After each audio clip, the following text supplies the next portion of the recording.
Magandang hapon, ngayon po yung araw ng Biyernes, October 6, 2023. Update po muli sa lagay ng panahon. Ayon sa Pag-asa, kahit nasa labas na ng ating Philippine Area of Responsibility ang bagyong Jenny na may international name na Koino, nagpapaulan pa rin ito sa ilang bahagi ng Luzon. Apektado ng trapo extension ng nasabing bagyo ang Ilocos Norte, Batanes at Babuyan Islands.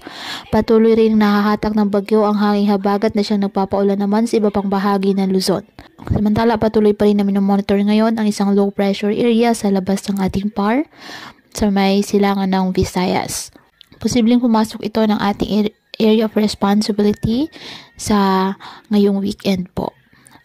Patuloy na i-monitor dahil may tsansa ito na maging bagyo. Ngayong araw, asahan ang pag-uulan sa Batanes, Babuyan Islands at ilang bahagi ng Ilocos Region, Central Luzon, Calabarzon at Mimaropa Region. Pagsapit ng hapon, ulanin rin po ilang bahagi ng ating bansa. Kaya pinapayuhan ng ating mga kababayan na maging maingat po sa mga posibilidad ng pagbaha at pagguho ng lupa, lalo na po kapag may malalakas na ulan, at ugaliin na magdala palagi ng payong o kahit anong panangga sa ulan o kahit naman sa init ng araw kapag lalabas po ng ating mga tahanan. At yan po muna ang update sa lagay ng panahon ngayong araw. Muli patuloy po tayo na mag-ingat at palaging tandaan, God loves you. Stay safe and God bless.